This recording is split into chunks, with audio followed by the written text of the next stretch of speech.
Deep beneath the surface of the financial system lies great risk. And today we are going to unveil that. You came here for the truth, so let me unveil that for you. We need to talk about what's happening in the financial industry. You hear a lot and some stuff never materializes, but you got to understand where the risks are. I'm going to show you how that connects in with real estate. I think it's very important to understand all the nuances so that we can be financially educated to make the right decisions. Is it the right time to buy real estate? Is it the right time to buy stocks? Once we understand the foundational principles and how to then monitor that on our own, we're much better off. Okay, so let's first discuss this. Fed flags rising delinquencies in commercial real estate loans. We know that to be the case. Who does this affect the most? It is the regional banks, the small banks, small lenders who are disproportionately involved here. So just keep that in mind. It's not the JP Morgans, it's the smaller banks, but the smaller banks pose a very big risk to the whole system. Banks are preparing for further losses as delinquencies in loans tied to office space continue to rise. I've been warning about this for a long time. I mean, anybody who's been paying attention knows exactly what's been going on. Office and retail, just terrible, just absolutely terrible. And many have said we're going to experience a lot more bank failures along that. There's a lot of the businesses that are involved with this that are also going to fail. Now, when something collapses, this is the big misconception. When something collapses, it doesn't collapse like a building collapses. It collapses into something else. So for instance, you have a big company, right? It's, worth billions of dollars. And that financial company, let's say it collapses. Well, what happens is JP Morgan swoops in and buys up all those assets for pennies on the dollar. That's the difference. It's not as if it collapsed. Oh no, don't collapse. You got to understand it's that's a very big distinction. The same thing happens in the retail space. If one of these big retail establishments fails, they don't just disappear. A lot of their data is bought. And maybe they have some technology that's there. Some other companies will buy that up. It's a fire sale, okay? And so it's not exactly like it just disappears. Sometimes they just get put under a different name. They get relabeled and they move on. Janet Yellen's new too big to fail firms. That's right. Treasury says that non-bank mortgage services are systemically important. That's right. Just add everybody else. Hey, can I be added to the list, Janet? Thank you. Surprise, surprise. Too big government is creating more too big to fail financial firms.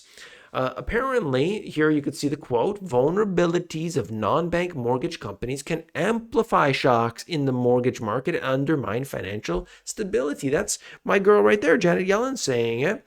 And you could see that the FSOC, that's the Financial Stability Oversight Council, finds that their specialized business model, oh, we love those. You can see here that they are especially susceptible to macroeconomic fluctuations in the housing market. So of course, anything connected with it though. It's not just one thing or the other. Like, come on, let's be honest. It's just what's being affected right now. Right? And so what they're talking about is the Dodd-Frank Act. Okay, we're going to manage this risk. We're going to make sure that all the non-banks are under more scrutiny. But come on, we know that they're not. We know that. And so this is where there's certainly the risk factor. Okay, what's going to happen is I don't like to speculate too much, but certainly if interest rates, this is what you need to know from this. What's the takeaway? If interest rates remain high, they're in big trouble. You might ask why? Like why is that really a problem? I mean, if there's higher interest rates, they could charge more interest, right? Look, what happened is that for a long period of time, interest rates are super low. During that period of time, the assets that they were purchasing, because it went on for a long time, the assets that they purchased, their value on those assets is very bad today. So imagine holding onto an asset that has like 30% of its value. Well, that puts you in a tough spot. And so a lot of these companies are dealing with that. They've got non-performing loans. They've got companies that are definitely going to go bankrupt if they can't pay up. They say, A company will say, well, we have this retail building over here and all the tenants are gone, we're screwed. You remember how we told you we would pay you back, $1 billion? Oh no, we can't pay $1 billion. We can only pay, 100 million. Okay, and then they start writing off all this debt.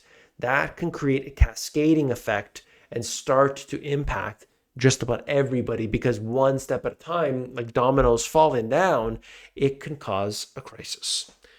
This is, by the way, let me be clear, this is not what we saw during the financial crisis. That's not what we're talking about. Although it affects financial companies too. 44% of adults would buy their childhood home today if they could afford it. They can't, though. That's the problem. All right? They're saying that, yet only half of all adults say that they could afford it at today's prices. Half of the people. What happened here? Well, clearly, we have seen the chaos that has been going on with the prices of real estate. It should never have gotten to the level that it did. All right? We get into the craziness. I mean, that's just, there's different types of real estate, of course. You got to understand the nuances of that. There's commercial. When you look at commercial, that's broken down. Is it office? Is it retail? But then you look at the residential side. We have apartment buildings, which is technically considered commercial real estate, multifamily properties. But just understand that, okay? This is buyouts of delinquent commercial real estate. CLO loans have soared. Oh my goodness. You remember back during the financial crisis, we heard about some crazy derivatives, right? Yeah. Well, there's still derivatives, and they're called collateralized loan obligations instead of collateralized debt obligations. Same stuff, basically. Now, the total quantity, small. We're not worried about that, but understand that the gambling risk that they're taking is it hasn't changed. All right. And you can see that distress in commercial real estate, CLO loans, jumps back up to a record. They are never going to give that up. There's always that risk that they just love. Why? Because if they can get more yield, they're going to look like heroes. So they're going to take that risk, and nobody's going to lose because they are systemically important. That's right. No problem. One New York office building shows the stress in the $20 trillion commercial real estate market. Okay, we work in Macy's and balloon payments. Oh my. You've probably seen this type of thing before. There's a lot of these very big buildings in these beautiful locations, fantastic grade A locations, and they're empty.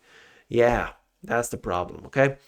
And they don't pay back the loan. The lender is basically screwed over, and that can cause the cascading effect. You got to be aware of that. All right. We have the back to work barometer. So you got to look like that kind of tapered off. I think in general, more people are going back to work, and there's the hybrid model and so on. This is New York, right? 49.42%. 49.42%, not 50%. Okay. We're just under that 50% mark. So there's an issue, okay, because that's not going to change. You're not going to get from 50 to 100 where it was. You're not going to get to 80. So that's the issue, you see? So this really piles on, and you'll see nothing's going to change. So what's the takeaway here? Commercial real estate is in big trouble. Regional lenders, they're the ones that are really front and center with this. So let's keep an eye on those. More banks will likely fail. Watch how much money you keep in any one account. I'm not so worried about, being bailed out or whatever. I think they will do bailouts. It's not going to be that issue unless mass, widespread bank failures top to bottom. That's a different story. But if it's one here, one there, they will bail it out. The FDIC, we know they do not have enough money to do so, but they'll get it. They'll get the printers running, and they'll do that. Okay, you as an individual, you've got to be aware of this. Watch where your money is. If you have multiple banks, that is always good. If you can have money that's kept in different countries, that's also good. Different currencies, that's also good. Be aware of diversification as much as you can get into. Systemically important. What I heard was when you have a problem with debt, it's on you. But when that debt grows to a certain point, it's the lender's problem. You know what I mean? It changes. Once you get into the billions, no longer is it your problem. It's going to be the bank's problem. So they help you out. You become systemically important. That's this world that we live in. So we can't, basically, we can't just ignore that. That's what this world is built on. All this financial fraud and nonsense and everything, and realize that it's so frail and fragile that there comes a time, for reasons unknown, where we start to get a collapse and a crisis, and these things do happen. The response, money printers. That's right. They love to do that. They love to devalue, and they will. They will. But a crisis has to come first. We'll see what happens. We'll see how that all is unfolding in the future. If you want to know about currency diversification, if you want to know about how to build a business online so that you can be making money from different countries, Sunday Business Live, we're going to talk about a couple countries in Europe we don't normally talk about, actually. I got just a little tidbit, little surprise to share. We'll discuss that because it's not always about the known. A lot of times it's about the unknown. That's very interesting. Anyway, if you want to know more about that, link at the top of the description. Sunday Business Live. That's my favorite time spending with my friends. I hope you'll join there. And as always, hit that thumbs up button on the way out. It supports this channel very much. I'll see you tomorrow. Take care.